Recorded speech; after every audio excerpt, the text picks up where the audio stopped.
Ladies and gentlemen, welcome to the Fantasy Couch Podcast. I'm your host, Hussein the Brain, and we are joined with the Dynasty Day Trader, aka the Titan Shaman, aka Sushane. We are officially leaving 2023 and heading into 2024 when it comes to fantasy football. So I kind of have a dynasty slash redraft segment for you guys, and then we're going to be talking about Dynasty. What are we talking about when it comes to Dynasty on your We're segment? going to be looking at the 2024 class, not exactly in complete detail, not like a deep dive of players. We're going to get into that in the coming weeks, but just kind of an overall snapshot and, how you can, I guess, figure out how to value picks like second round picks, third round picks, early, late, stuff like that.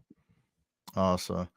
Yeah, I kind of had that question right now as well. So hopefully we can kind of answer that. One thing I was thinking though that is really wild as I was getting ready for this podcast is that I don't know if we've ever seen this type of influx of talent coming in all of a sudden, and also where it's not even expected. It's the norm. It's the standard for rookies to perform. So we're seeing younger quarterbacks perform better with CJ Stroud. Not a huge movement there, but still, it's like I feel like every position you can write off a bit sooner than you would even like 5 years ago. All rookie wide receivers are expected to perform their first year. We've seen it the past. How long's Justin Jefferson been in the league? 3 years? 3 years, I think. Three Yeah. years. Yeah. So hmm Justin Jefferson, Jamar Chase. Now we're seeing just, Zay Flowers, Addison, Puka. Like the list goes on and on. And I think a lot of people that hated on our opinion on Quentin Johnson, I think they're kind of panicking now, and they couldn't see him do anything. And that's just how it is. And also tight ends now, even tight ends are starting to perform better. This year, we've seen like every rookie tight end has been somewhat relevant, like Kincaid and Yep. Laporta. Um, it's just it's a lot. And now with a lot of talent just coming in this year, this draft class is stacked. I don't know what's going to happen. I don't think we've ever seen this. So I think it's going to be an unknown. Interesting take. Yeah. It's definitely a stacked class, and there's definitely a lot of influx in talent.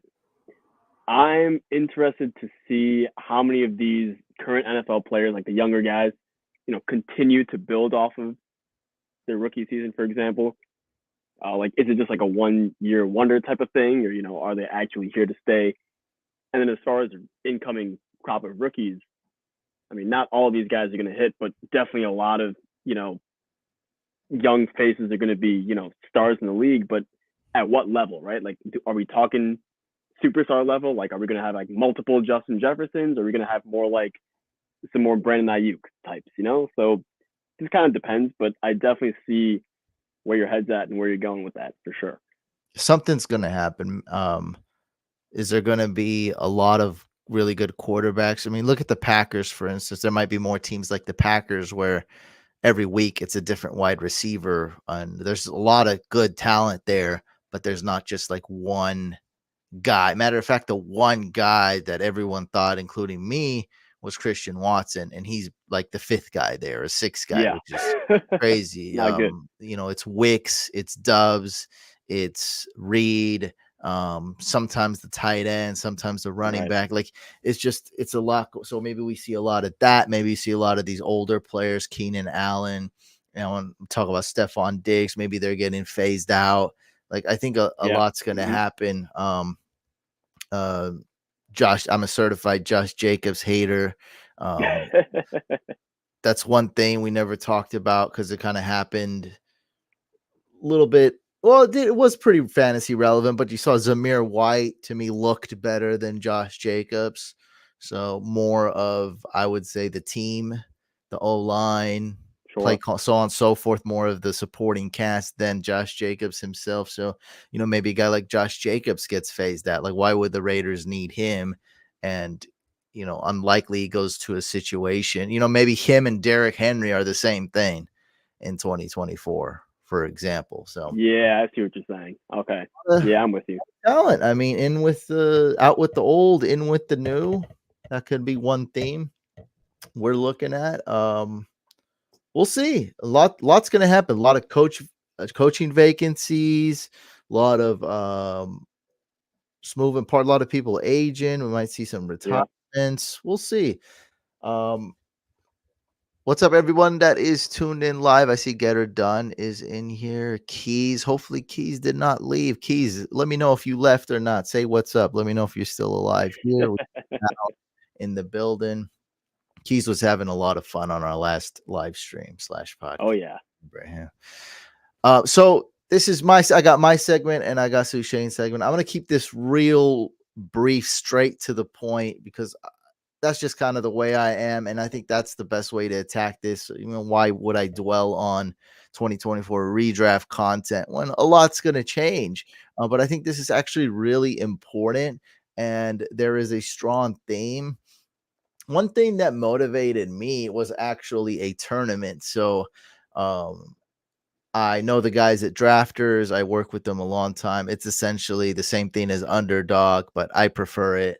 And that's where I play. But it's basically the same thing. They're known for their big best ball tournaments. I absolutely love them. And I've been hooked on trying to crack the code with best ball. I haven't done it yet. Haven't taken a big one down. But I don't know. I mean, I drafted Puka Nakua 60 times and I lost. Somehow that didn't work. Yeah. Profit, yeah, Crazy. or I'll try again next year.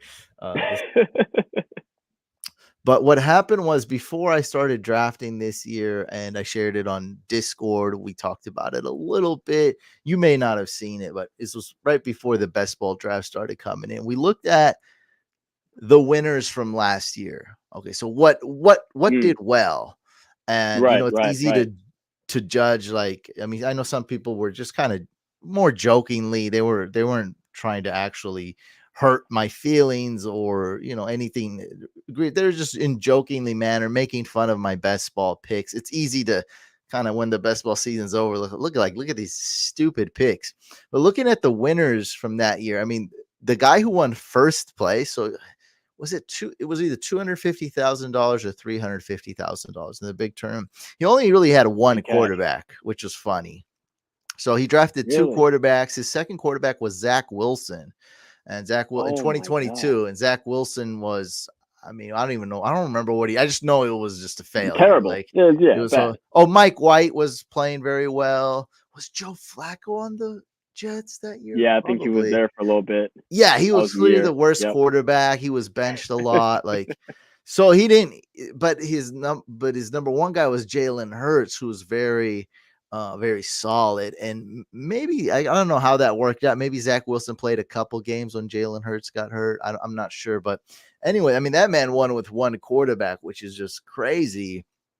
Um, and then this year, 2023, to win best ball was really like just avoid injuries. Like, that's Right. that Mm-hmm. was one of the biggest things, is there's so many injuries.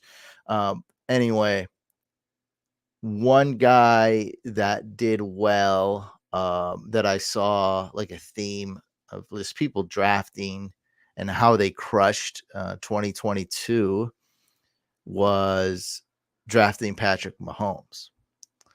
Now, Okay.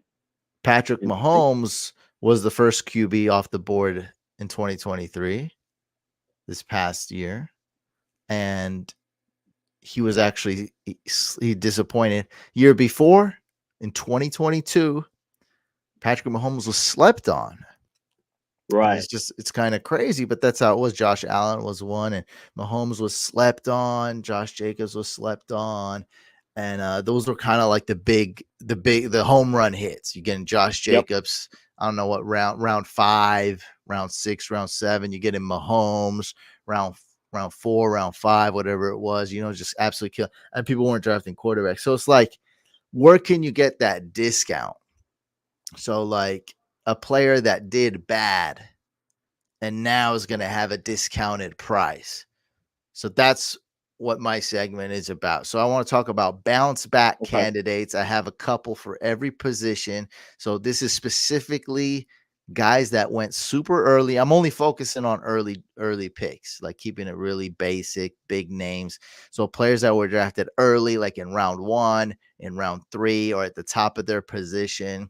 They disappointed, therefore they're going to be at a discount in 2024. And these players you may want to be targeting in 2024 at this discounted price. I'm all about getting players at a discount. That's my thing. That's what I do all the time in trades and drafts and in these tournaments. Always doing that. So here we go. All right. For quarterbacks, this one's a little bit complicated, but the first one bounce back candidate is Patrick Mahomes. Oh God, I wrote he was drafted. There we go. There, that's not the first overall pick. No. He was the first pick in round 3. He was the first QB off the board, and I'm not sure about this yet. I have a lot of faith in Mahomes. He did not play as well as he could have this year. I think Kelsey played much worse than we're used to, though. So Mahomes level of play. I'm not talking fantasy for a second, just like Mahomes. Okay, real football. He played below expectation. Wasn't horrible. Kelsey played Kelsey was like way Way off. back. Yeah. Like, Right. I mean, we're talking about this guy being one of the best tight ends to ever play and hyping him up, and he did not look like that this year. He just looked like, okay, he's like a good tight end, like whatever. Like it did not look like Yep. a Hall of Fame tight end out there. And the Agreed. wide receivers were just disaster. We had actually quite a debate on one of the podcasts on the worst wide receiver core. People were still clowning you for not picking. What'd you do? You picked the Giants over the I Chiefs think I or picked the something? Giants, which I mean, hey man, they're still pretty bad. But Yeah, they're yeah, maybe bad, the and Chiefs are but even people worse. still talk about that. Like, how'd you not pick the Chiefs? By the way, I'm just letting you know. People talk. People talk. But regardless, we all know the Chiefs are just a complete disaster at the wide receiver position. So I'm gonna need to see something. I'm gonna need to see Kelsey come back, and I'm gonna need to see Mahomes get some new weapons. If I do, Absolutely. then I still believe in Mahomes. He's like, the new GOAT. If Tom Brady's the old GOAT, this guy's the new GOAT. I mean, he's just really that good. Really impressed me against the Dolphins. I mean, he can still get that first down pretty easy when he runs. I mean, he's just an amazing quarterback. The second guy that just this name popped in my head naturally. I didn't have to look up any list or anything. This guy just pops in my head is Joe Burrow, an amazing talent. He was the 6th quarterback off the board in redraft, and he underperformed and he got injured. And frankly, to be honest, I kind of just put this guy here because yeah, I am betting that he's going to be a discount and going to be good, but I don't really care about quarterbacks. I really don't care about quarterbacks in one QB league, but in Superflex, I still don't care. I feel like you can make it through. One of my best Superflex draft picks was Brock Purdy. It's like I feel like you can make it through regardless. You can just pick players off waivers, just draft a couple. Jordan Love was a guy I drafted in Yep. Superflex. He was a waiver. He's on the waivers in a 1 QB league. Like I feel like you'll be okay. You need to draft quarterbacks. Don't get me wrong, but I don't feel like we need to take unnecessary risks when a guy like Brock Purdy is like a top 7, top 6 quarterback. Yeah, that'll get the Like job done for sure. there's just no need to do this. So it's more about the position than anything. But hey, it's a fantasy football strategy and one that I'm implementing. So yeah, I think Joe Burrow is going to be worth the price. He's going to bounce back. He's a super talent, but I really don't care. Like unless he keeps falling, I'm probably not going to draft Joe Burrow just because I don't care, and I'll draft another position. And other names though that have busted that I may stay away from is we got. Oh, let me put this in order. I like things in order. Justin Herbert, he was the 5th quarterback off the board. Now he's another guy I have tremendous faith in. I think all the haters are just dumb. I think he's crazy talent. I mean, I think he's like on the same exact level as Joe Burrow. pretty much. Like, I think he is, as far as talent goes, he's nuts. But the Chargers are cursed. And so I'm terrified of drafting any Chargers players. The curse is strong. I don't think anybody can deny the curse. It even goes to their Not that defense. Their defense, their coach. I mean, coach, the whole organization. It's just this is second to the crazy. Rams in that stadium. It's not it.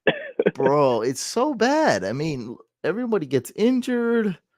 Like, who's gonna be the next player to hold out? Like, coach get Quentin fired, Johnston's their injured. future one right now. Ugh, no thanks. Stupid draft. What a dumb draft pick. Yeah. When you got 3 wide receivers. If you drafted any of the other guys we like, there was 3-4 wide Oh, receivers that would have right been there. so good. You can't miss because Justin all the Herbert. other guys are great.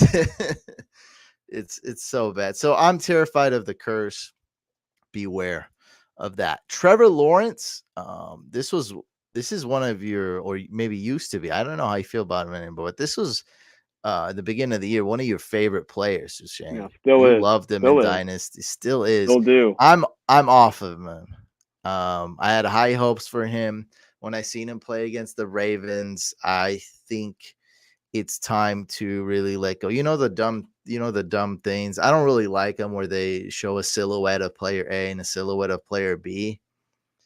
Yeah, I got you. The For sure. posts. That's Trevor Lawrence. Like, I'm not saying those posts are great. Like usually they're meaningless. They're a fun game to get social media eyeballs on. Mm-hmm. But this time I want you to use your silhouette powers. If his name wasn't Trevor Lawrence, if he didn't have long hair, he's not it. Like, I watched him play this year. The game against the Ravens. Did not.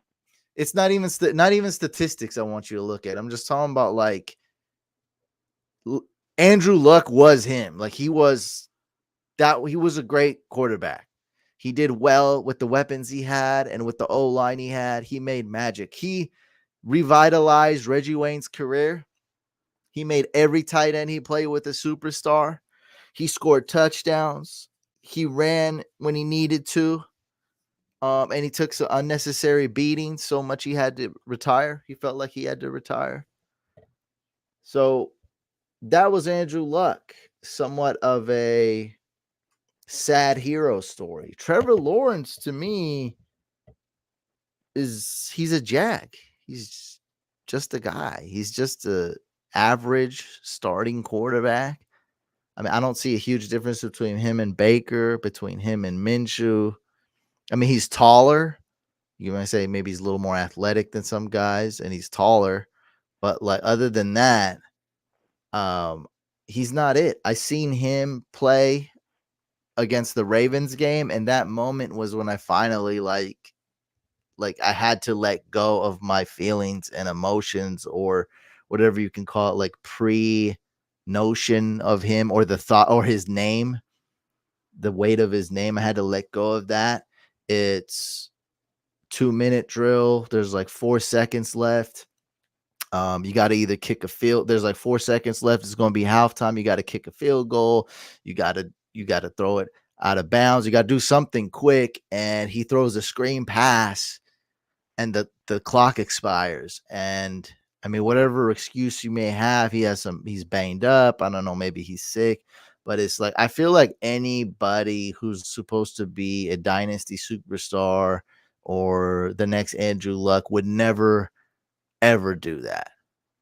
And from that moment, it was a culmination of moments, but that was the one that really pushed me over the edge. It really was like, I can't be behind this guy. I think he's just never going to be the one.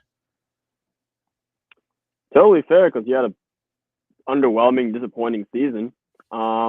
As a dynasty manager, I'm not going to give up on him because he had one bad year. He had one good year, one bad year. So it's 50-50 right now. Young player. It's the NFL. He's a quarterback. It's not the easiest job in the world. It's actually one of the more difficult jobs in all the sports. Yeah, I'm not going to give up on a guy that was praised as this, generational type talent. Like, sure, is he going to reach that potential? Maybe not, but I think you're kind of underselling a little bit by saying that, just because he's had a disappointing second in my opinion, this is really his second season because I'm just going to throw away the Urban Meyer uh, that rookie year for him, honestly, completely. I mean, I don't know how you could evaluate that whole situation. But, he's had one good year with Doug Peterson, one disappointing year. So, with that being said, I'm not going to necessarily, you know, bang on the table for him necessarily, but at the same time, I'm not going to give up on him. I'm going to keep him around where I'm at.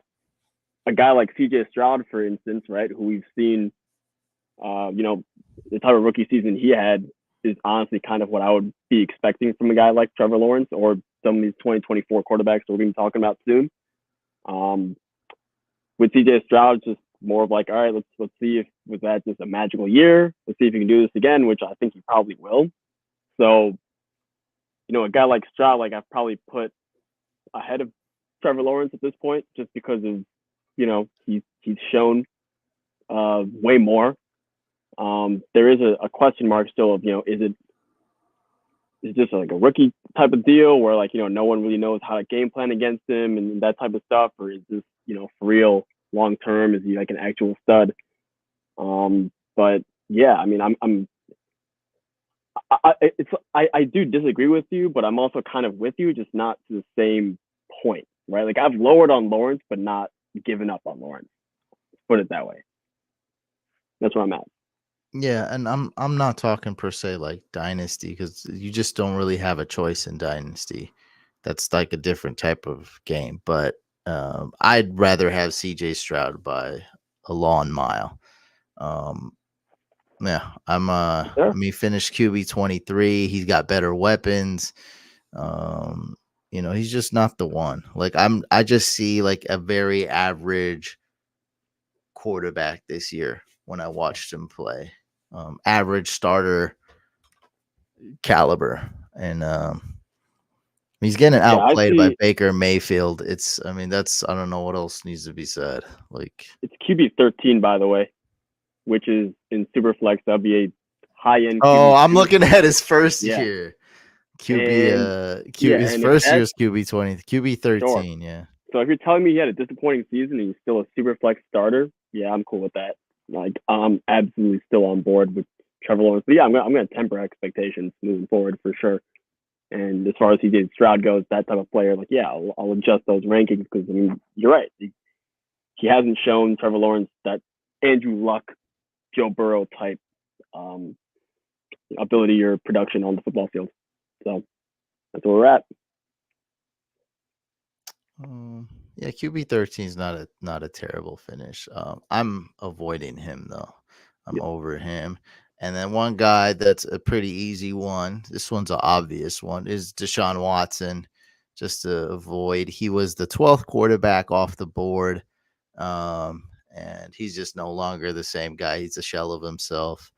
I would probably want to avoid him. I mean, but at the price you're getting him, I guess it could be worth it because he'd be like your QB. He's going to be drafted so low. He's not even going to be drafted in like a one QB league, except as a yeah, backup. He'll probably be like the 20th quarterback off the board. yeah, exactly. That's one of those things where it's like at that point is the price warranted for picking Deshaun Watson, but for what we're used to, I 100% agree. He's Yeah. no longer You know, worth that. What we used to think.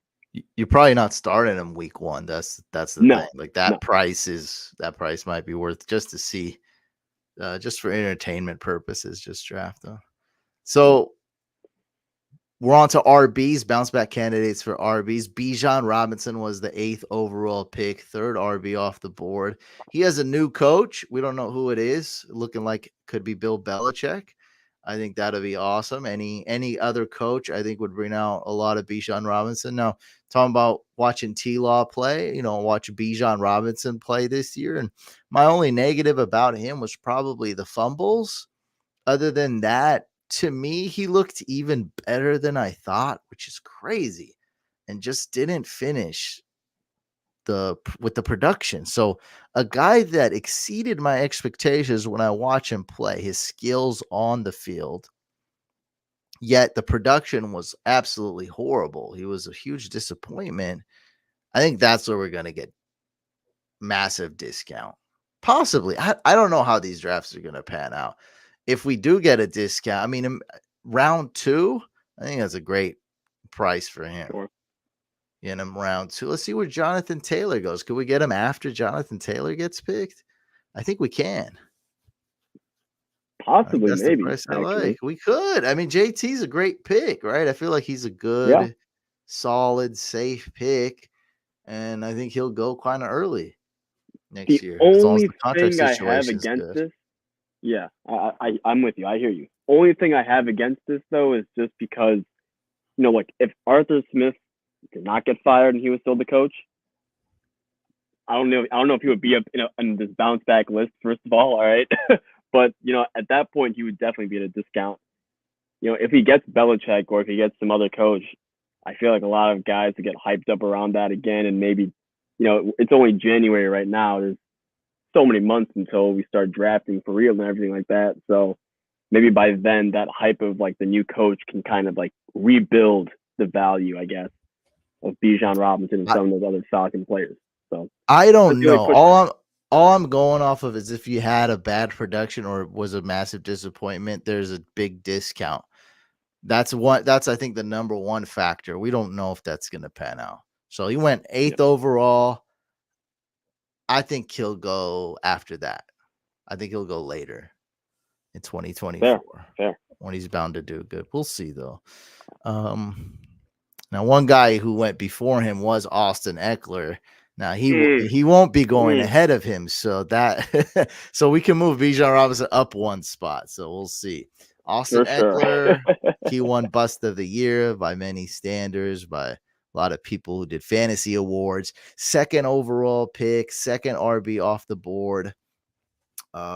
That's crazy. A lot of people, yeah, man, that's nuts. Not in my league, Nightmare but season, man. Nightmare he was season. horrible, but he's kind of past that age. We all know what's up with the Chargers. I mean, once they're spoiled milk, I mean, no matter how much you shake the milk and put it in your cereal, like it's still gonna be Austin Spoiled Eckler milk. at the end of the day. It's gonna be Oh nasty. God.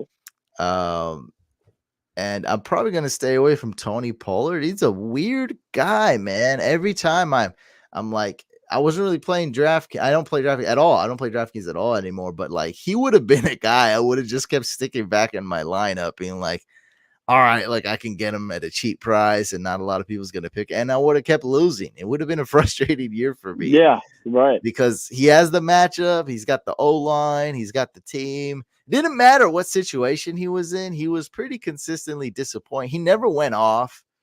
He just never had his things. And it's like, well, if you couldn't do it really at all this year, I don't see you doing it next year. So probably want to stay away from him. For wide receivers, it's kind of like QBs. It's a little bit more complicated. RBs and tight ends, I think, more straightforward. So with wide receivers, obvious is going to be Justin Jefferson. He went first overall. And no one's going to be debating this. This is just the obvious one. Like, he did pretty well. It was more of the injury. He did well with all 4 quarterbacks. He looked great. He looked like he hasn't lost a step. Jamar Chase, slightly more debate there, maybe. I think he'll bounce back as well. I think you draft him with confidence. Now, Justin Jefferson. Should we draft Jamar Chase? I got to look at the price. That's the thing. So he went third overall, right? So this list is about discount. So Justin Jefferson, there's not going to really be a discount there, but he went first overall. Justin Jefferson probably will go like just guessing second overall. So sure, yeah. I guess that's now Jamar Chase went third overall. We could actually see a significant discount here. Maybe he'll go 8th overall or something. 9th, 10th. You never know. Maybe later. So that's a good price for him, yeah. Okay. Yeah, we'll see. It kind of depends, but it really is on the discount. Round 2, I don't think he'll fall to round 2, but it could be. Maybe it goes late round 1. We'll see. Garrett Wilson is more of a less obvious one. A good one. Because here's a guy that everyone in our community pretty much liked, but most of the fantasy community was hesitant on him. So it was split 50-50. And we never really got to see him do anything with Aaron Rodgers. So, look, the Jets, they could be cursed. Aaron Rodgers, he's a weirdo. He's a lovable weirdo, but he's a weirdo. I got to see him play. I mean, he's going to play. Like, it's just these question marks with Aaron Rodgers. We haven't seen him play a good game in over 2 years. So there's question marks there. Now, Garrett Wilson was drafted 8th pick in the 2nd round. He was the 10th wide receiver off the board. I love him. I mean, this guy looked pretty dang good with his quarterback situation. Not great production, but I mean, what can you do? Who is this quarterback? Other than Zach Wilson, he had Trevor Siemian. And he had there's one more guy we're missing. That guy got fired. The other guy.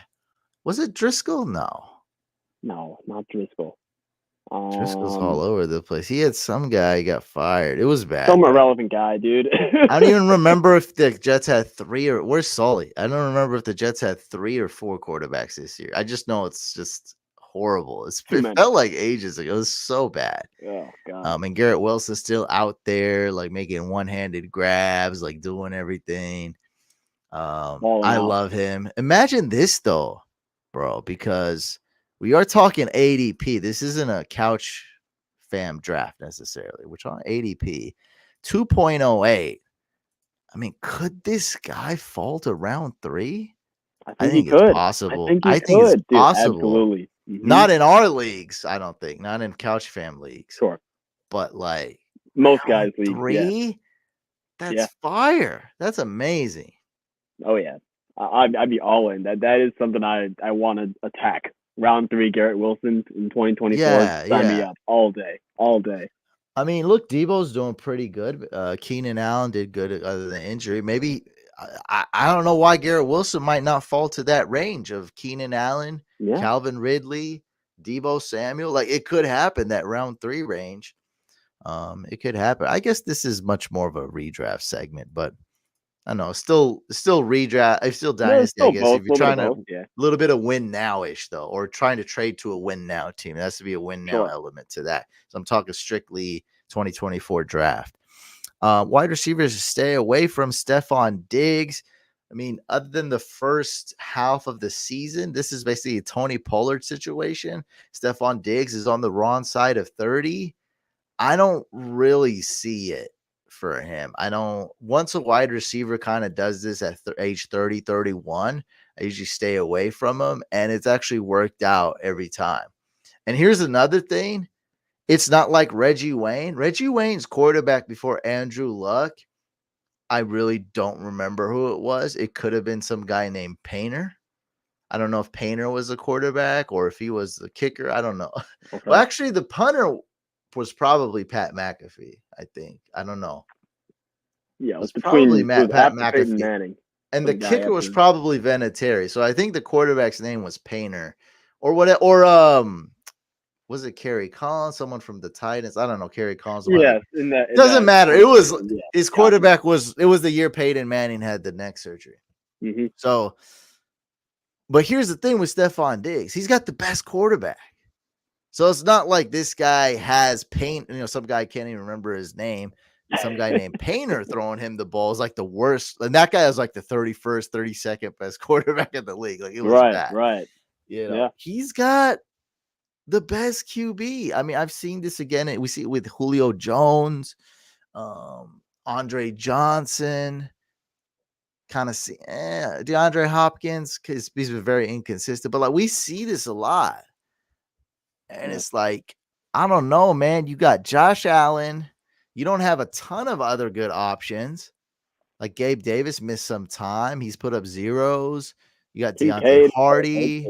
Kincaid's great, but it's Josh Allen, and this is their number one guy. There's no question about it.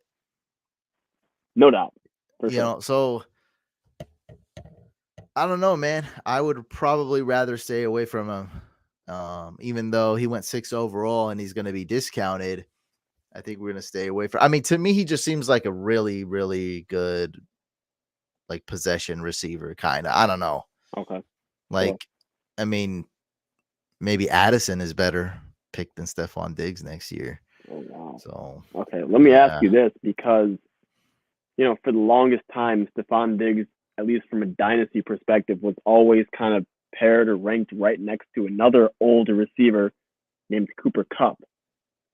So what do you? I mean, I feel like Cooper Kupp is not, this bad, I guess, at this point. But older quarterback, not as good as Josh Allen with Matt Stafford, but still capable. So what do you think of that? Is that someone you'd also stay away from, or is that like a not Yeah, I yet, think like that a one's couple more more of years? a yeah, I think that one's what you stay away from. Now, actually, Stafford's probably just as good as Josh Allen because you're talking about in terms of the guy catching the ball. Right. He's one of Yeah. the best Hmm. passers. He's still going to be passing an Yeah. amazing Okay. level. So it's not the quarterback.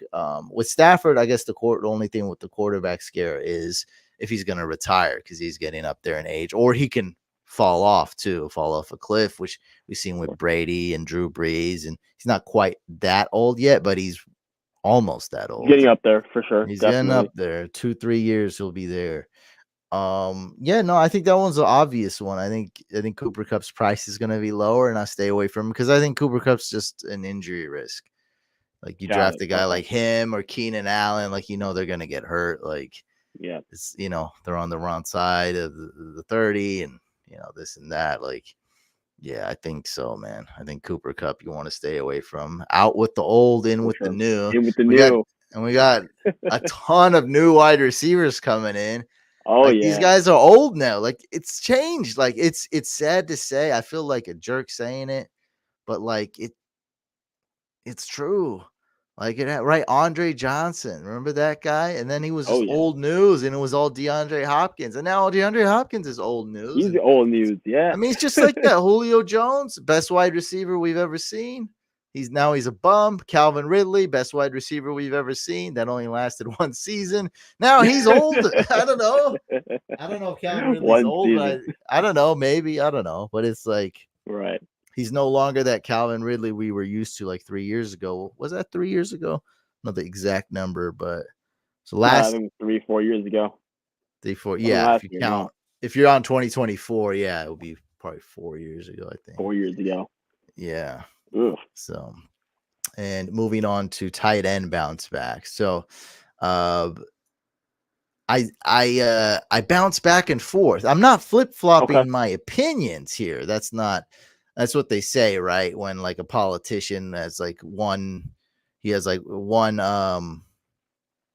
like stance, and then he goes to the other side of the stance. Opposite. Yep. Yeah, For yeah. sure. It's not necessarily this is flip I'm not necessarily flip-flopping. I'm just going with I'm buying low, selling high type of deal. Yep. So the same Adjusting to the guy, market. Got it. yeah, same guy. I'm buying, and now the next year the price is so low. Oh, now or the price is too high. Now I'm selling. So that's all I'm doing. So I didn't hate Mark Andrews this year, but I was on T.J. Hawkinson. I was telling Mm-hmm. everyone draft T.J. Hawkinson, don't draft Mark Andrews because of the price. That worked out. Now I might go back to Mark Andrews. He was the second tight end off the board, was drafted for 2.01. No, that's not right. I got that wrong. I don't know why I wrote No, I that. think he was in 4.01. That sounds more 4.01. accurate. Yes, that's what it was. 4.0. I don't know why I wrote that. 4.01, second tight end off the board. If we get him at a discount, right? TJ Hawkinson, it was going round 5. So for some reason, Mark Andrews falls. He really might not. I think he probably won't. But you never know. And I also think that Mark Andrews is going to be this playoff hero. I think he's going to play this week in the playoffs. Oh I think yeah. he's going to look Mm-hmm. great, and that will affect. So this might be just idiotic. I mean, it might go up with Travis Kelce. Oh yeah, true. And then we're in This that might trap go where we up, gotta and reach on now, Mark Andrews. You don't want to be in that situation. So but still, we'll see. It depends on how it I'm shakes still out. saying I like Mark Andrews though, and I Yeah. would Right. consider drafting him even if this goes up. So, but I do like him. Just monitor what's going on. You never know. You never know For what's sure. going to happen in the playoffs. But he did practice back to back. He's been practicing. I think Mark Andrews is going to play this week, man. We all know he's the number one guy on the Yeah. Ravens. No doubt. And then, we're sticking with this Falcons theme here. We got Kyle Pitts.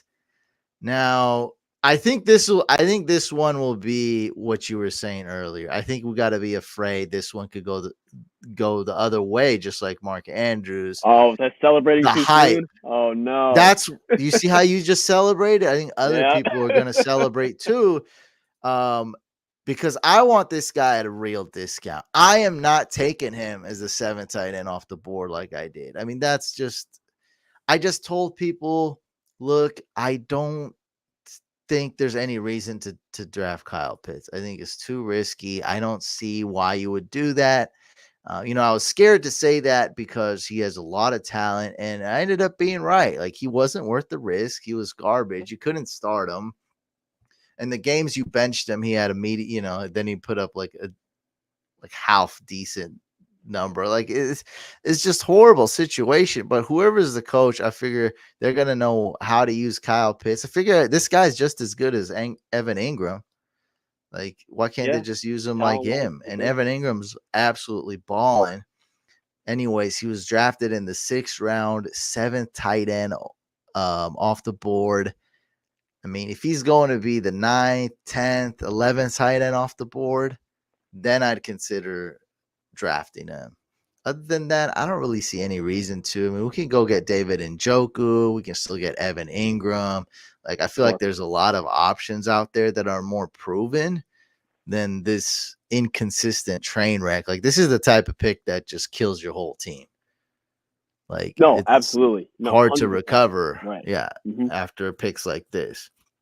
6th round But we'll draft see. choice for starting tight end who's supposed to be a stud or like a set and forget type guy, and then he's not giving you that type of production. Absolutely. Imagine sometimes, not a lot, but rarely, Rashad White's available. Oh my Even God. James Yeah. That's Conner, is available, and opportunity you cost take too, for sure. Absolutely. Pacheco's available, maybe, yeah, Oh Pacheco, boy. and you take Yeah. Kyle Pitts. Oh, Mm. that's horrible. I And hope he can tight bounce ends to back stay, though. I'm with you. yeah, tight ends to stay away from. Obvious, Darren Waller. I mean, his hamstrings are like we're gonna really rely on this guy's hamstrings. I don't think so. Well, that's gonna do it for the bounce back candidates. Would you trade Pitts for a late 24 first? Sushane, you take that. I'm. Oh, oh, oh boy. Oh man. I guess it depends on what you need. I think the value's there. So What it about depends on you. tight Do you need end? a tight end Tell or him do you tight need a end receiver? premium though. Yeah. Oh my God. That You're matters a killing. You're lot. killing me out here. You're killing me. Man. Very close. Very close. Oh, jeez. Isn't Pitts valued higher than that in tight end premium? Maybe slightly, but like that was kind of what I was going with the late first. Um, I would say go with Kyle Pitts, dog. Go with Kyle Pitts. It's more. At least we know what he is in the NFL. We Like do? that late first could just be like a complete nobody, like the next Quentin Johnston. Like you have absolutely no clue. At least you know you're getting what you're kind of getting in Kyle Pitts ish. Like, yeah, you know what I mean? It's such a weird answer, weird question, but a weird answer to the question. But I don't know. I would be Smitty is texting me right now. I'm gonna say he's like, "Are you done with fantasy football?" I'm gonna say, "I am live right now on the Fantasy Couch podcast channel." So he'll come in here and he'll advertise his channel. He can't miss a free opportunity to market himself. Oh, for sure. Right. So that was a tough one, huh? This is a tough one, man. You can see me struggling live on that, right? It's Oh tough. It's boy. the big name. I mean, we know the talent, but I mean, you really have no idea how he's gonna do. That's the thing. Like that's what's scary. Yeah. All right. Now we're gonna fully transition into Dynasty. When's the NFL draft? April 27th, 25th. April 25th, Thursday.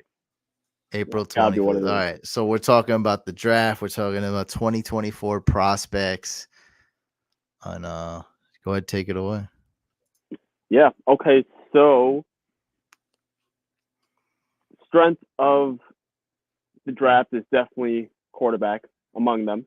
There's multiple strengths. We'll talk about all of it. Um, yeah, people know who Caleb Williams is, right? By this point, generational guy. The Bears picking first overall because they got gifted that pick from the Panthers. They're going to have a tough decision. It's going to be the major topic of conversation for the next couple of months. We'll talk about it again very soon.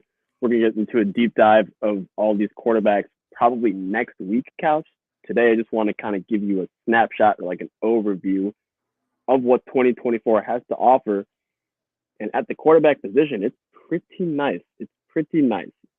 Caleb Williams aside, we all know who he is. There's 5 other pretty decent quarterback options. We talked a little bit about Drake May during the regular season when we had our podcast there. I think it was around like week 4, week 5, something like that. It's pretty early on, a little bit ago. Feel free to check out both him and Caleb Williams, in those previous episodes.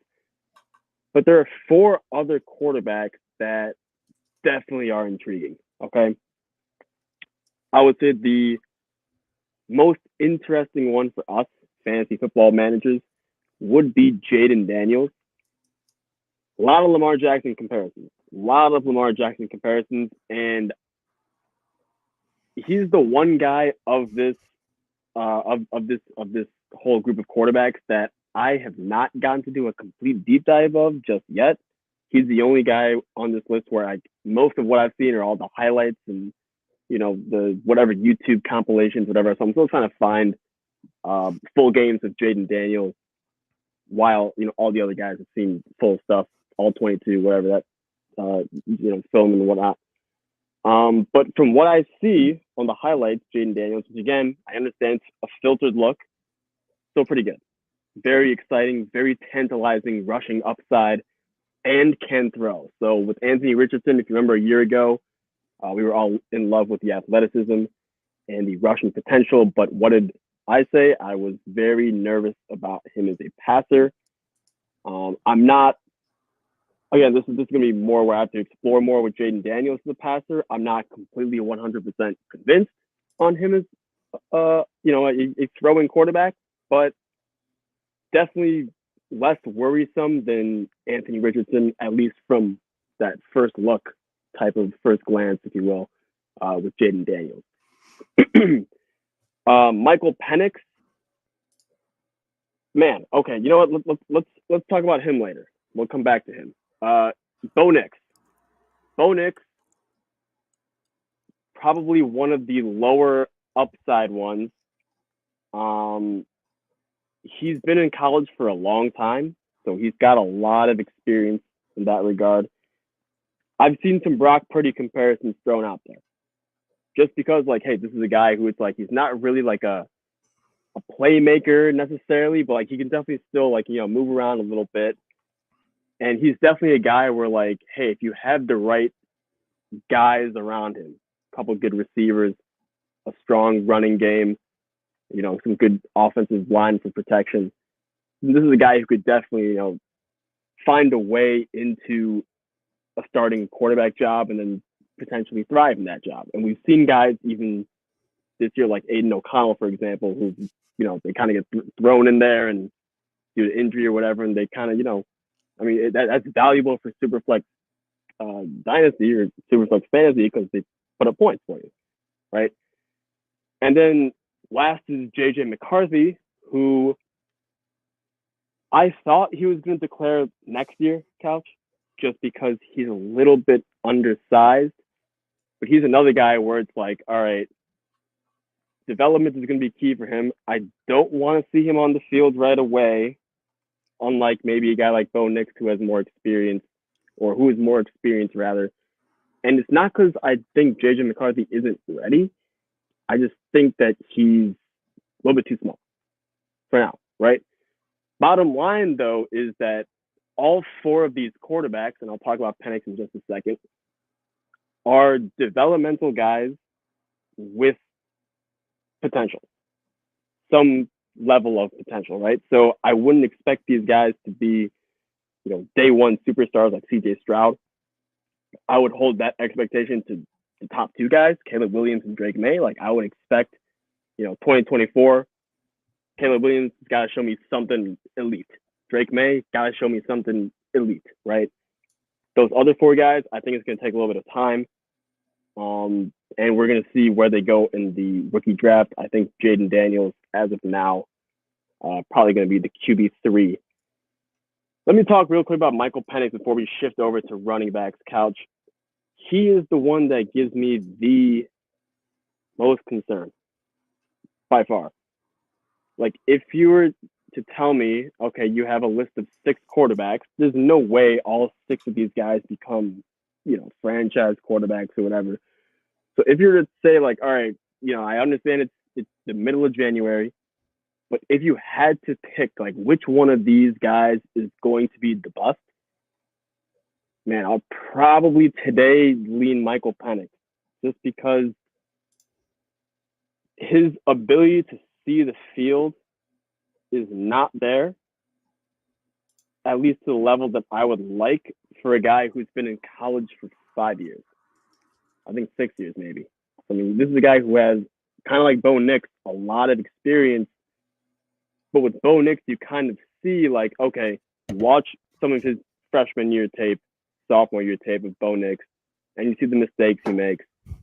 And then you see that, this year and maybe even some of last year, and how, like, he's seeing the field better. You can see it. It's night and day on tape.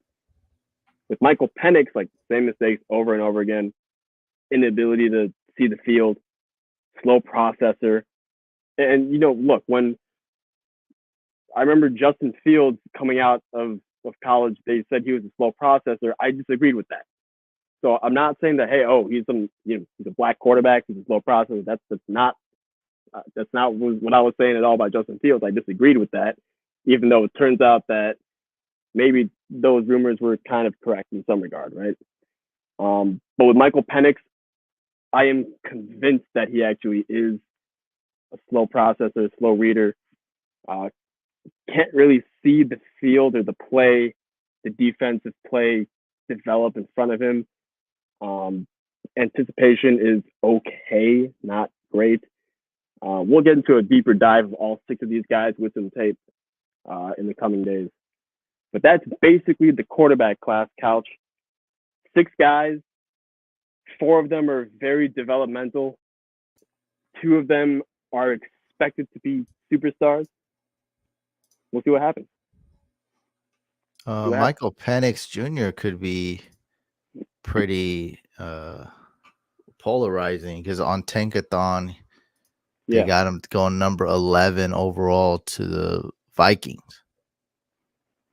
Okay, so that's the thing. That's a scenario where I would hope they, I guess, maybe somehow franchise Cousins and keep him around for like a temporary stopgap type of thing. Because I don't know, man. I just don't feel that Michael Penix is ready for the NFL, even though, like, he has by far the most, like, he has way more college football experience than Caleb Williams, for instance.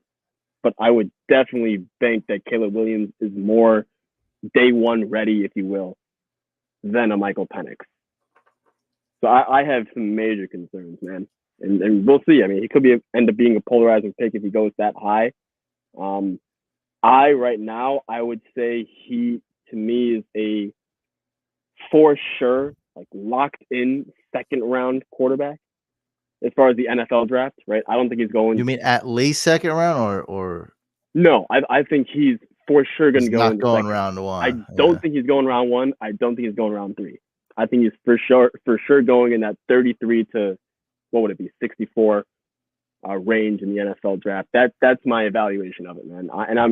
I'm very, again, this is the one position group, as we talk about running backs and receivers and whatever later on. This is the one position group that, other than Jaden Daniels, I have seen basically enough games to where I have my opinions on these guys pretty much set in stone. Now I'm just waiting to hear about the combine, which happens in March. You know what I mean? So I have reservations about Penix. I think that's going to be the major thing with this position group. But let's keep on going with running backs now. Was he the front runner to win Heisman At one before point, sure. Jaden? He was before. Okay, that's what Yeah, and remember, actually, remember. let's stay on this for just a second here. If you remember, during maybe it was our Caleb Williams or maybe our Drake May podcast, we were getting questions. I think Dak or maybe Get It Done. They were asking like, "Hey, what do you think of Michael Penix? What do you think of Michael Penix?" Dak said that's his favorite quarterback. That's what right. he said. And I kept on saying at that time, like I kept on just pushing it away. I'm like, all right, let me. We'll talk about him later. We'll talk about him later. We'll talk about him later. Because at that point, I only wanted to go over the guys who I was very confident would be, would shape the league or shape, the top of rookie drafts and whatnot. Michael Penix I was never sold on, and that game against Michigan really turned me away. Really turned me away. That's all I can say. He's got a strong arm, though, right? Yeah, for sure. NFL arm, yeah, but like, it's the other stuff. What are you gonna do if you can't see the field properly? With that arm, throw it in harm's way, probably. That's not good. So we'll see if he can develop, but like he's already an older guy, which we've talked about that. Running backs, okay. Last year, what a difference 1 year makes, by the way, man. Last year, I don't know how many running backs people were ranking. It was like 15, 20, and then not all of them got drafted, of course, but we were just saying like, oh man, it's such a good running back class as far as quantity. Not everyone's going to be Bijan or Gibbs or whatever, but there were so many guys. Like there was Achane, and there was Tajay Spears, and there was even guys later on like Chase Brown and Sean Tucker that people were interested in. Zach Evans got drafted in a lot of leagues. So there was a lot of names to choose from. What a difference 1 year makes, because I don't see like any more than like maybe 7 or 8. Like I could be leaving off a name or two from what you see on the screen if you're watching live here, but I really see this as like a 7-ish man RB class. And look, as far as the talents of these running backs are, I don't think they're bad. I think they're pretty good.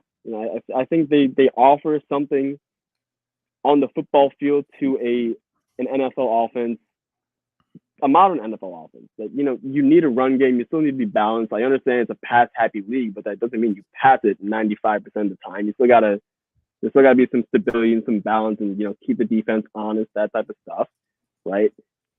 The only problem is that running back position as a whole, and we've talked about this many, many times throughout the regular season last year, the running back position is just kind of fried at this point. It's just totally fried. It's not good for fantasy football. It's not conducive to what we want. We want those workhorse guys getting those assured carries, good volume, touchdown upside, all that stuff. Now you're going to have these like split committees and whatever. So, it's not that I'm looking like something up right now. Not one 2023 RB rookie was a workhorse. Not one. Not one. I looked at them. I just looked at all the names. So we had guys like Charbonnet, Kendre Miller, Bijan, Gibbs, Achane, Spears, yeah. Dwayne McBride didn't really play. Sean Tucker, Tank Bigsby. I mean, he got like one carry. Roshan Johnson, Ty Chandler, Keaton Mitchell was about to be a workhorse running back for one game, and that blew up. So, dude, yeah, there's not one. So if we're looking at, you're saying this is less talented than 2023. I wouldn't even say that, man. I would say it's like the talent level is still there. It's just that the position itself is so bad where it's like, but there's more quantity though. At least then there's more quantity last year though. There was something. Yeah, there was more quantity. Okay, yeah, and even with all those darts, you had more darts, more ammo, and you still couldn't hit last year. And the league is transitioning more, so it's just going to be hard. There's not too many teams that are desperate for a running back. But it could happen. I'm not saying that none of these guys would be workhorses, but it's going to be, the number is going to be very, very tiny though. That's all I'm saying. Right. But here's the problem, right? Here's the big problem. The problem is like, what do you do then, right? Because fantasy football, you still have to start two running backs every week. There's no debating that. You can't negotiate that. That's the rules of your leagues. Start two running backs and maybe a third one in your flex or something, right? So you still need these running backs. Okay, what is dynasty football all about? Well, it's all about getting young players. Okay, well, so here are the young running backs right here.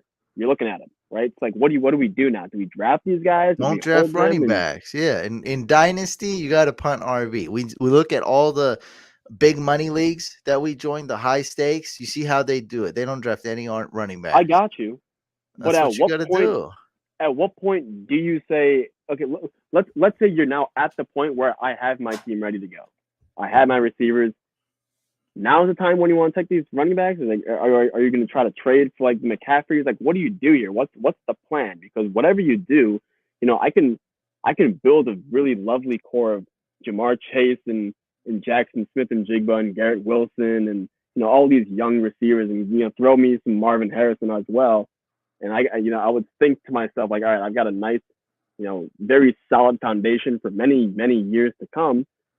But now if I got to figure out my running back spot and I'm getting guys like Christian McCaffrey and Saquon and I gotta get Derrick Henry for cheap and stuff like that. Like I'm getting these older guys and it's like, all right, well, they're good. They're gonna produce, you would think, but they're old.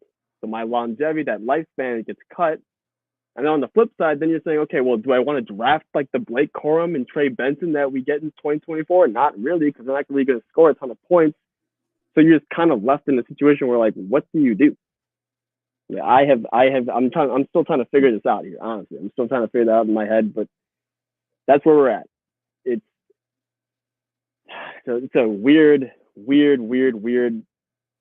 and tough situation to be in for running backs. Okay, I don't think it's tough as a dynasty manager though. I think you just I think so. I think you approach it the same way NFL teams do and just don't care. Just like I was saying, like, oh, I'm not caring about quarterbacks and redraft that much. Okay. I think that's how it is with dynasty. You can always trade with somebody. You can draft RBs late.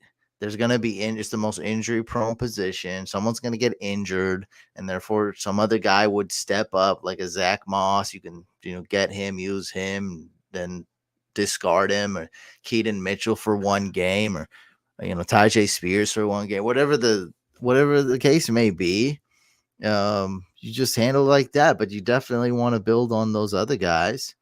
The point is, there's going to be a point to where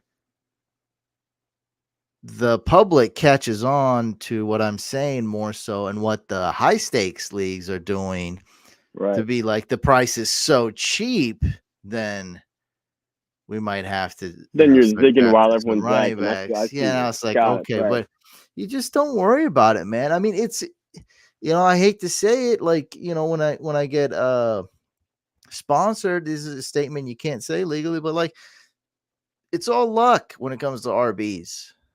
In the main part, when you throw in the heavy injuries, it's all luck. Or what you say, like, if you're ready to win, yeah, you go get the CMC. Like, I think that's pretty obvious. Other than that, it's all luck. I mean, look at the RBs that were great. It's funny. I get these like hater comments and stuff.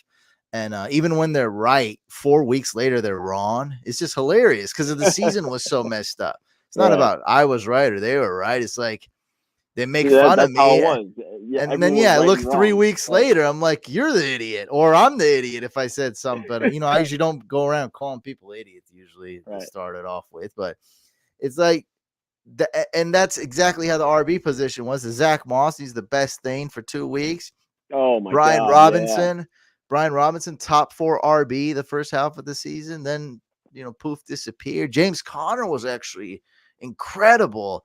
Then he kind of, he got injured, and there's just everybody's up. Remember, Ken Walker was amazing, and then he may have had like a lingering injury. Then he was just okay. Like, I mean, he was still good, but like, he was a super elite.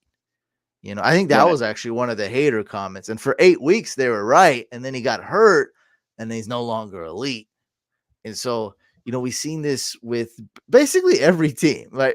Devin Singletary that's got to be one of the craziest ones. With Devin Singletary was Oh putting my up less God, than yeah. 1 fantasy point per game, and then Dameon Pierce, who was just a very hard runner, is like he's become like the Totally phased softest out. runner. Like what the Yeah, heck? what's going He's on like with the that? worst runner ever. Terrible. He's worse than Najee Harris. He's worse than Way all these worse. guys. Dude, Way Najee Harris worse, is yeah. like a Hall of Famer compared to Dameon Pierce, Yeah, dude. yeah, Keep it's talking pretty about it. That guy crazy. looks Well, I was awful, gonna awful. say Trent Richardson, but like, and then I don't know why. Hey It just because he's the Trent. It's just how my brain worked. Yeah, yeah. But man, that's another level of Dameon Pierce insult. is basically Trent Richardson right now. Oh, He's that bad is at he really this that time. bad? Oh God. I mean, Oh he's God. done nothing this year. Yeah, Nothing. no, you're right though. And Yeah. Singletary has looked amazing on the same exact team. Is like what's Hmm. funny. What's crazy is like and Singletary, yeah, it's like, so hey, bro, you got the same exact situation. We got the same O line, same quarterback, same coach, Yeah. and I'm doing 10 times better than you. So it's like, like with RBs, man, it's if you don't have CMC, it's just gonna be like that. I feel like it's gonna be messy. Yes, this was a little bit of an anomaly of a year, but the RB trend is still going this way. I don't think the RB trend is stopping.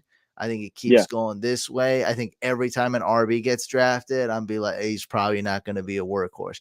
Just like when we read off 5 dynasty quarterbacks, we got to say only 2 will survive. We just Yeah, gotta for say sure. that. It's the If we same see thing. Same concept. six Yep. dynasty quarterbacks, we're just going to, it's just like it's just a numbers thing. We'll say if this is a great year, then 3 of them will survive and be fantasy relevant. And so when we look at an RB, we're just gonna have to say there's an extremely high chance this guy won't be a workhorse. And on top of that, you have stuff like he could be a bust, he could get Yep. injured, they could go Yep. and sign another running back, like weird things. He could get traded, like so many weird things. He could get benched. Look at Bijan Robinson. What happened to him? Like those are the other things that you don't even think about. Like, so there's so many factors that you just got to say that, man. And you, yeah, I think you'll be fine. I really don't think you need one in Dynasty. When you're ready to win, somebody will be willing to trade with you. You can go get a Fair guy. enough. Yeah. Okay. True that. Um. And back to these 2024 running backs though. As far as the names, I mean, you can look at them on screen. I'll say them out loud for the audio listeners. But the reality is hey, let's wait for the NFL draft, landing spot, draft capital, all that stuff. And what? To your point, someone gets injured. One of these guys is probably going to be the next man up. Maybe that's the time where you want to make a move and trade and see what's going on. But the names are in no particular order. Blake Corum out of Michigan, Trey Benson, running back from Florida State, Jonathan Brooks from Texas. Let me stop here real quick. Jonathan Brooks, easily the most talented name on this list. The only issue, he has 2 major issues. Couch number 1, you see the Texas logo next to him. That means that he went to the same school as Bijan Robinson, which means he never got the opportunity until this year. So he is really only a 1-year, proven starter, if you will. That's all he has under his belt for his entire college career. That's it. And unfortunately, he tore up his ACL. So that is Jonathan Brooks. Talent level, though, easily the best running back on this list. Problem is that, limited body of work and the injury. Bucky Irving, one of my favorite guys on the list. Braylon Allen out of Wisconsin. Audric Estime from Notre Dame. And Will Shipley, which I used to love this guy a lot. And, man, the more he's played, the less I like him, unfortunately. But that's our running back class. Not fun, but hey, if you can hit on the guy who's maybe becomes like the next Devon Achane or something and keep on flipping or whatever, that'd be great. I would say, and we can transition to wide receivers after this comment, Couch. I would say that as far as when you're going to take these running backs forget about maybe the first guy because maybe there might be like one name who gets taken higher than everyone else in the NFL draft, and so he gets some separation in your rookie draft. But generally speaking, I feel like I am comfortable taking these running backs beginning in the back half of the rookie second round of rookie draft. It's like 2.7, 2.8, something like that. And I would assume that some of these guys are going to fall into round 3, whether that's early or mid. That's definitely a range that I would like to take shots at some of these running backs. Let's move on to receivers, though. That's going to be the fun one. So let me ask you this, right? I sent you that text. I sent the whole group. We have a little group chat going. I sent the number 23 wide receivers. That's what I counted. I was wanting, like, what is your reaction to that? Well, that's what got me thinking with that. So I was like, well, that's an influx of talent. So we're getting a lot of good QBs, a lot of good wide receivers. There's also some RB and tight end talent too. And it's like, what's going to happen? That's the thing. I don't know what's going to happen. Is there going to be, more of a, like, almost like a committee when we're just talking about fantasy numbers? If a team doesn't have a Justin Jefferson, or maybe like a Jamar Chase, doesn't have that super alpha wide receiver, could we see teams like the Packers? Are the Packers the new team? Are they the new mold? Mobile quarterback. He's not like, crazy rusher, but he's mobile. He's definitely not a statue, Jordan Love. He's definitely moves around he can very move around well. for sure. He's a mobile quarterback. He's just not arm like angle. Michael Vick. Yeah. He moves around a lot. He throws to 4 or 5 different guys. You don't even know who's going to be the wide receiver he's going to throw to. Are we going to see teams like the Packers emerge? Could that be the future? If you don't have the super out, like if you don't have a top 5 elite option, right? Maybe, I don't know. And we're going to see the old guys like get phased out probably faster.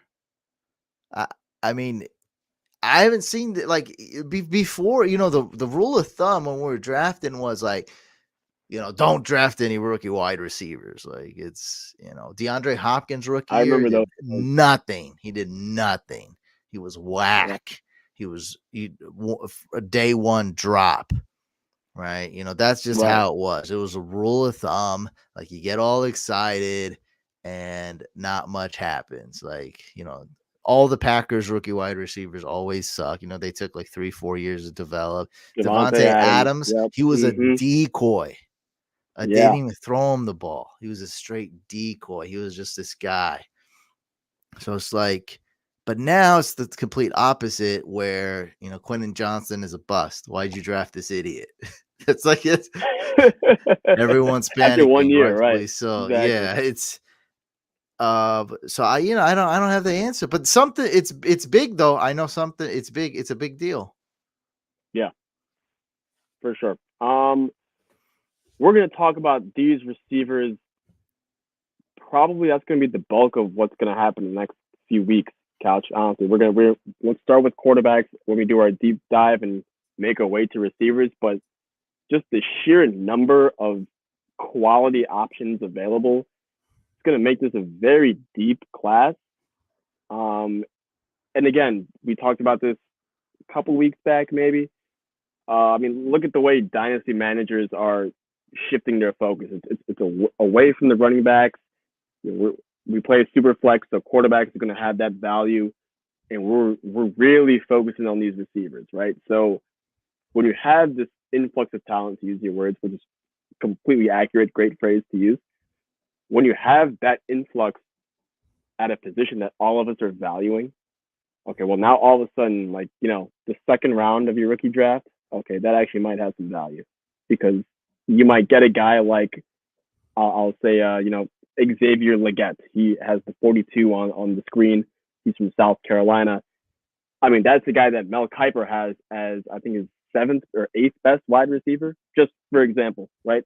That's the guy you can easily get, just for example, in the early parts of round 2 in your rookie drafts, right? So going to be tremendous value there.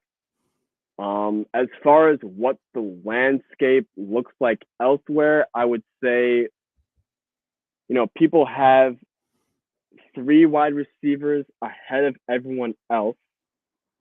I don't necessarily agree with that approach, but I do agree with the names. So I guess I can't, it would be a hypocrite to say that I think elsewhere because I do have the same 3 names. And also, what you're gonna see, Couch, is that it's not like last year where it's like, okay, we had JSN, and then you have like a trio of like Addison, Zay Flowers, Quentin Johnson. Like, who's gonna go first? Some leagues Zay Flowers goes first. Other leagues, Addison got drafted the highest, and then the rest, Quentin Johnson, of those 3 names, right? When we talk about this trio, and we're talking Marvin Harrison, Malik Neighbors, and Rome Odunze, the top 3 guys, it seems that everyone has them in pretty much the same order. Number 1, Marvin Harrison. Number 2, Malik Neighbors. And number 3, Rome Odunze. Again, I'm not entirely convinced that when it's all said and done, production-wise, these guys end up as the top 3 receivers of this class. But as far as like how my rookie rankings look, yes, these guys are also 1, 2, and 3 for me in the exact same order. Keon Coleman, he is one of those athletic freaks, and we're going to have a couple of those guys in the draft. Xavier Legette, the guy I mentioned earlier, is among them. Brian Thomas, Troy Franklin, next 2 guys up there. Supreme deep threats, vertical guys. We got a pair of Texas receivers and A.D. Mitchell and Xavier Worthy. Tez Walker, Jalen Polk kind of highlight, this first half, I guess, of 23 names. And I guess the major takeaway here is when if I'm looking at a guy like Devontae Walker or even Ladd McConkey as guys who are like listed as like the 10th best receiver in this class, I mean, man, Couch, I've got options, bro. I've got options. Like this looks deep. This looks like a very rich. Like, yes, I understand, and I'm preaching this as well, that not every single one of these guys are going to hit. So I'm saying, Brian Thomas and Troy Franklin and all these names, like each one is going to be the future of the NFL. I understand it's not how it's going to work, but just the fact that I could get one of these guys, like of this caliber of talent, that late in my draft, 10th best receiver, for example, being Ladd McConkey or Tez Walker. I mean, that's just crazy. That's just absolutely crazy. It's not something you should be used to seeing in Dynasty or in rookie drafts because it's not normal. This is a very stacked class for what we do, which is fantasy football. You're going to have stacked classes at offensive line, defensive line. That doesn't help us. It just so happens that the class this year is stacked and it directly helps us. Let's move on to the good. next. Yeah. That's good for our high stakes league where we traded away our picks, and we let's say the first time we're picking is going to be in round 3 rookie drafts. You're saying we'll find some really good gems round 3, round 4. Dude, I'm excited for like round 7 and 8. Well, that's where we got. Be great, dude. That's where we got our guys. I'm telling you, it's gonna be that all over again, but even better. Like instead of finding 2 guys, you might find 3 now because there's more available. Right. We crushed our draft. Yeah. Oh yeah. So, yeah. Let's go on to the back half of this list real quick, and this is ridiculous. And the fact that 2 guys here, Johnny Wilson, he has the number 64. By the way, this image is taken from Mock Draft Database. So the number 64 represents that his consensus ADP in an NFL draft would be 64th overall, which is late round 2. The fact that guy Johnny Wilson, and then I'll highlight another player here, number 111, Jalen McMillan. Again, the fact that these guys were not even on the first slide that we just showed you is just flat out ridiculous. And this is why that kind of gets me going to that point that I just mentioned about the high stakes league. We do an FFPC league together where our rookie drafts are 10 rounds long, but it does include like some veteran players. So, guys get pushed down a little bit. And there also are some very significant roster cuts that happen after the regular season It includes or after free the playoffs. agents.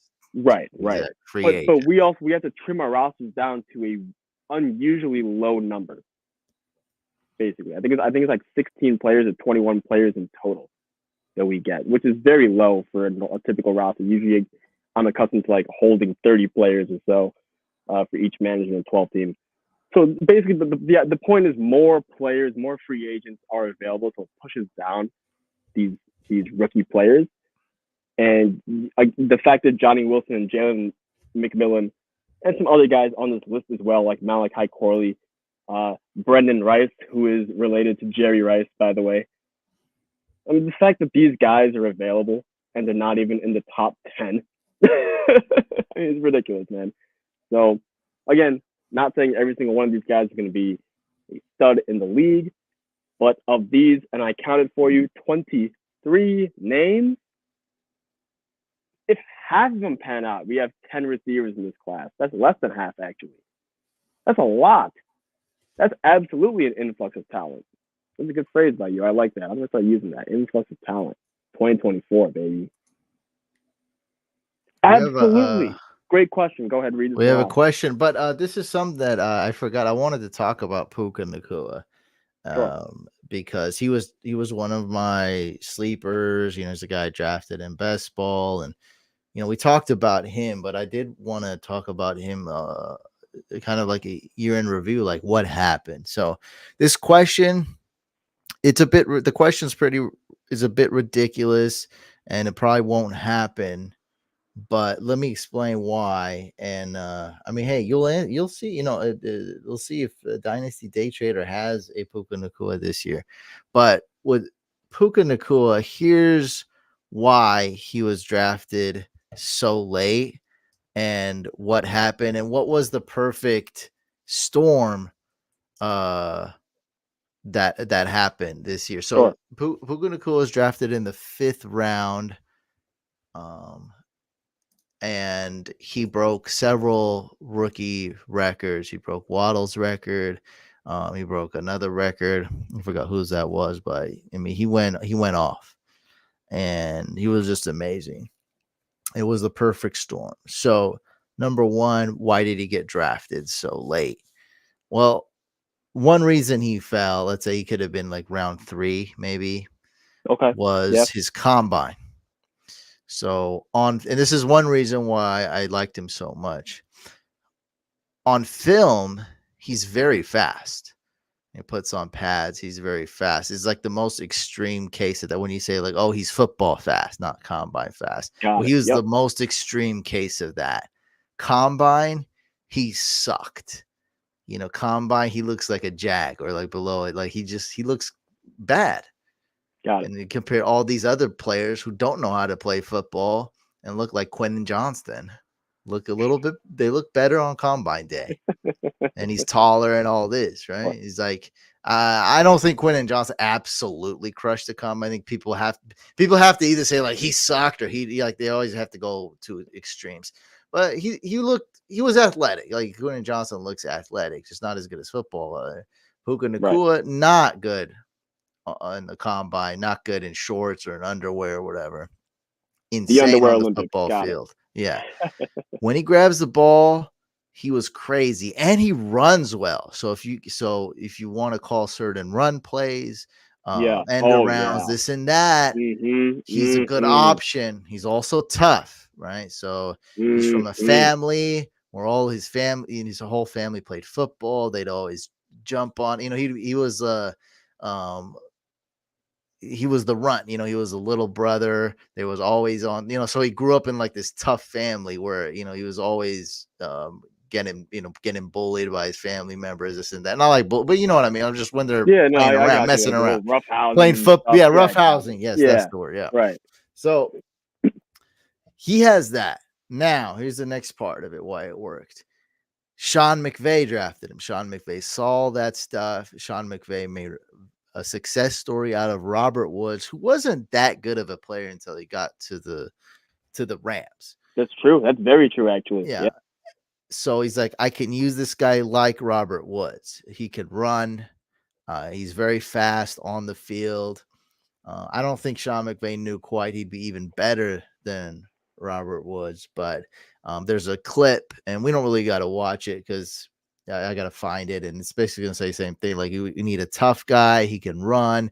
He has good hands. That's what Sean McVay would say. So he saw all that. He saw more than I did. I mean, it's not I'm not I've a seen that clip actual actually. yeah I know what you're yeah. talking It's about. a I think maybe vi- you sent that to me actually yeah. A lot recently. of Okay, people. yeah, Yeah, I did. I sent it to you. yeah, So Sean McVay spotting this and drafting him and into that Robert Woods role. The next step was Matthew Stafford, who we talked about this podcast is like, yeah, he doesn't put up the most fantasy points in this modern age when all the top guys are running and stuff. But as far as a passer, he's still one of the best. He's an amazing, amazing passer. And so you basically have Puka Nakua, who looks a little bit like Wes Welker and Debo Samuel. And then you got Matthew Stafford, kind of like a poor man's Tom Brady, which is a huge compliment, by the way. So you have all that yeah, sure. mixed together. And that's what happened with Puka Nakua. It's the most, and he's very humble. He's just a great, guy. He's always smiling. He's just an awesome guy. So with all that combined, offensive genius coach, they scouted him. He's absolutely trashing the combine. Absolutely Sure. amazing athlete, tough on the football field. And you have a quarterback in Stafford. That's what happened to Puka Nakua. And I think it's near impossible to find that. I mean, he's literally the best rookie wide receiver ever. Like, it's just, I don't think you're going Yeah. to quite find that. But I mean, we can try. And that's what it was. I never said, like, okay, Puka Nakua is going to be this. He's just a guy I liked at the price. I'm like, look, it's the end of the third round. I like Puka Nakua in a rookie dynasty draft, or it's round 19 in best ball. I'm probably taking a Puka Nakua every time, like every single time. Oh, easily. But Yeah, I got it. and I did, and that's where I was before. I didn't know he was going to be anywhere near this good. But Right. I mean, do you have any dart throws that you think could be that next guy? Because I think it's a Okay. bit ridiculous. I can't happen, So, but we'll see. so to answer the question of like a player name, I'm gonna say, hey, let me look. Give me more time to look into more of these guys' tape, to get a specific, specific name or two of like who could be the next Puka Nakua, right? We could do a segment on that potentially at some point during the Yeah, offseason. Sure. that's Okay. some But clickbait segment. sure. Right, right. But my process is gonna tell me this, right? So you're saying Puka Nakua, okay, late round pick, talented guy, good landing spot. Basically, it's just very simplified what you said, those three things, right? Okay, Or well, he's just looking, just look for a guy who's going like mid to late round 3, the earliest in rookie yeah, drafts, rookie sure, right, dynasty right, right, drafts, and could wind up being amazing. right. So in this 2024 NFL class, because of just the sheer amount of receivers available, I feel like someone's gonna fall. You're gonna have that later round draft capital. You're gonna still have that talent because I just told you the guy is falling because of the number of other receivers available. And at that point, we're not talking about premium picks. Anyone could draft them. Maybe they end up on like the Chiefs or something with Mahomes, or the Chargers with Herbert, and they end up being that guy and the number one over there. That would be great, right? So it's definitely possible because there's enough names to make it happen, if that makes sense. Yeah, the Chiefs. I That's why mean, I you would just say said it's that. possible. The Chiefs, we got, I said Sean McVay, Stafford over there. You got Andy Reid, Mahomes, Oh yeah. aging Kelsey. I mean, Mahomes, man, he's so good. Like, this is Andy Reid. He's so good. One of the best coaches ever. So it's Oh like, yeah. yeah, that can easily happen Easily happen. with the Right. So Chiefs. Yeah, the right. Chiefs. Oh my god. But they like to draft guys like Sky Moore and trade for Kadarius Toney. Nicole Hardman's and all these guys. McCall Right. Hardman. I think he's Jeez. back on the Chiefs again. I'm not sure. Yeah, he was back and forth and Uh, back and forth. Man, I feel uh, like them and the Packers were switching with like MVS and they were trading with each other a little bit Well, yeah, But MVS. Their yeah, number one receiver last year was Juju Smith-Schuster. it seems like a guy that they probably that's the Patriots. Never mind. Okay. But Dude, one last thing though about Puka, because you did mention, and this should be mentioned. He's the best rookie receiver of all time. So are we going to find that? No, we could find something similar. We definitely could in those later rounds. So it's going to be really exciting. I cannot wait to delve in here with these guys. I get what you're saying. One of these guys is going to be a super gem, but you think Oh yeah, it's probably not going to be on it's that almost level. guaranteed, right? And it's Yeah. almost guaranteed at this point, right? So I can't wait. I cannot wait. It's gonna be very exciting, really fun all season coming up. Should we move on to the last one, tight ends, and wrap Tight this one up? ends. And we do have a question. I Okay. don't know if this is the best time, but Yeah, you can throw this one on about here we Jaheim go. Bell. It's a tight end question. Go ahead and read it. Yep. All right. Dynasty Day Trader, thoughts on Jaheim Bell, the completely terrible, just a raw athlete, not really that good tight end from Florida State. I think I just gave you my opinion by editing your question, right? Don't think he's really that good. Think he's more of just like that. Like he's one of those guys where like you look at him and he's like, oh man, this guy looks great. And then you look at what he does on the football field, and personally, I don't care. I only care about 3 tight ends, and that too. It's not like last year, buddy. Remember last year? Yes, it was a little wishy washy. Wasn't perfect dynasty day trader, in sync and harmony, right? But the bottom line was I had 4 tight ends in my top 10 rookies. Sam Laporta, Kincaid, absolutely right on them. Michael Mayer, not willing to give up on that just yet, although we haven't seen that come to fruition just yet. And then Tucker Kraft, he kind of got it on a little bit late. So we'll see what he can do with that. But obviously, of course, big mistakes, not having Laporta, Kincaid as a top 2. For sure, these guys are definitely situation alone should be the top 2 for sure as far as last year. But I was right in the fact that I had said that, hey, man, a lot of these tight ends are going to shape up the future of fantasy football, and you want to invest this year in tight ends. I also said at that time, hey, man, if you want a tight end next year, you got one shot. His name is Brock Bowers. Other than that, now you're kind of picking, picking the dart, if you will, right? I do like Jatavian Sanders. He's going to be the second tight end in this class. Think of this like the Kyle Pitts class, if you will, Couch. You got Kyle Pitts, this generational guy. Everyone's on him. 4th overall in the NFL draft or whatever it was. Everyone's saying, pterodactyl, the greatest tight end prospect I've ever seen, all that type of stuff, right? And then later on, you had this guy, Pat Fryermuth, who, because he's in a class with Kyle Pitts, he kind of falls a little bit under the radar, but he's still pretty good. And obviously, I know this past season has been pretty bad for the Steelers offense in general, but, I think me and you, we kind of both believe in the talent of Fryermuth going forward. We know it's more of like a situation thing with Kenny Pickett. So he's still a pretty good player. Just got a little bit kind of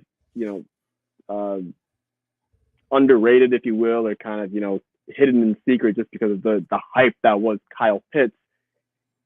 And I feel this is going to be the same, right? So Brock Bowers is going to be super hyped up. People have known this guy for about 3 years now. He was one of the most productive tight ends in all of college football as a freshman. As you can see, the number 6 by him, again, we're using mock draft database. That means he is projected consensus, like the average of all these mock drafts that are out there. He's projected to be the 6th overall draft pick. For a tight end, that's insane because, we are more of like a luxury chess piece type of position, not like a base staple of an offense. But I mean, hey, the fact that they got him at 6th overall means that he is quite the talent. And because of that, because of all this hype that's going to happen with Bowers, Jatavian Sanders will inevitably kind of, slip through the cracks, if you will, in rookie drafts. I don't think he's going to fall all the way to round 3. Okay, I think he's going to be more like a round 2 guy because people do like tight end. The young tight end kind of got back a little bit, got its name back from last year a little bit. So there's going to be some hype there. But aside from these 2 names, kind of hard to see anyone else get legitimate hype. I know Cade Stover, that's the 3rd guy on this graphic here. I put him on this list. He's all right. When we're talking about tight ends, we don't really want like a jag. You know what I mean? That doesn't really help us. We kind of want like a difference maker type of guy. And my issue with Cade Stover is that, look, he does have hands. He can route run. He's a good weapon in the receiving game. He accounted for, I think, over 500 receiving yards this past season at Ohio State, which is, I think that was good for the 3rd most on his team behind only Marvin Harrison Jr. and Emeka Egbuka. So, I mean, he's definitely utilized in the receiving game, but in my opinion, I mean, I think he's a pretty good blocker for a college player. Not perfect. I'm not going to say he's like, day 1 ready or like NFL pro ready blocker, whatever.